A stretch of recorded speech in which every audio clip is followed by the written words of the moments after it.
আসরের নিচে স্থান দেবেন।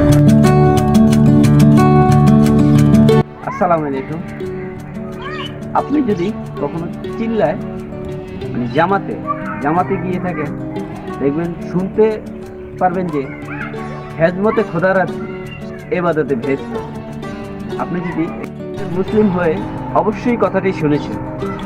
এমনকি হাদিসে উল্লিখিত আছে যে যেই ব্যক্তি মসজিদের খেজমত এবং মসজিদের বিভিন্ন কাজে কর্মে লিপ্ত থাকবে, তাহাকে আল্লাহ তাআলা তার আসরের নিচে স্থান দেবেন। আপনারা দেখছেন আমার সাথে আল মদিনা জামে মসজিদ। আমি আছি আল মদিনা জামে মসজিদের প্রাঙ্গণে। আপনাদেরকে দেখাবো আল মদিনা জামে মসজিদের ইতিহাস ঐতিহ্য। অবশ্যই মসজিদটি নব্য, তাই মসজিদটির ইতিহাস বলতে বেশি কিছুই নেই, যা আছে অবদান। আসুন আমার সাথে।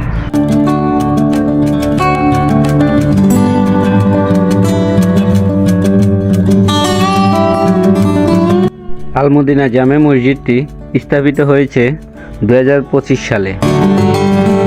মসজিদটি স্থাপিত করেছেন মোল্লাবাড়ির মুরব্বীগণ। আশেপাশের মসজিদগুলো দূরত্বে হওয়ায় মোল্লাবাড়ির মুরব্বীগণ এখানকার মুসল্লিদের জন্য এই মসজিদটি নির্মাণ করেছেন। মসজিদটি নির্মাণের পিছনে মোল্লাবাড়ির মুরব্বীদের অবদান অপরিসীম। মসজিদটির অবস্থান মোল্লাবাড়ির দরজায়, 4 নং ওয়ার্ড, ওসমানগঞ্জ ইউনিয়ন, চরপেশন উপজেলা, জেলা ভোলা। মসজিদটির মূল ভবন 6% জায়গার উপর স্থাপিত। মসজিদটিতে 300 লোকের ধারণ ক্ষমতা রয়েছেন।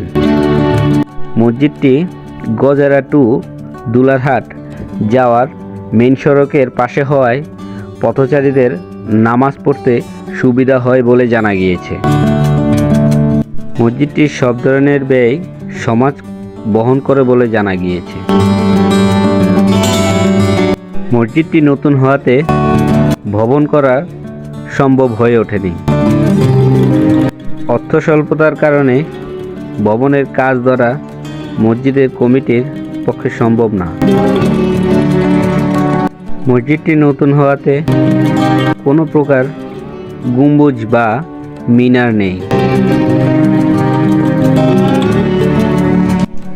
মসজিদটি সরকারি বা কোনো সহৃদয়বান ব্যক্তির অর্থায়ন পেলে উন্নয়নের কাজ ধরতে পারা কমিটির পক্ষে সম্ভব হবে। অন্যথায় মসজিদটি এভাবেই ভবনবিহীন পড়ে থাকবে। আসসালামু আলাইকুম। আজ যাচ্ছি, আবারও দেখা হবে অন্য কোনো মসজিদের ইতিহাস, ঐতিহ্য এবং তথ্যবহুল ভিডিও সহকারে। আপনাদের সাথে আমি থাকব জোবায়ের।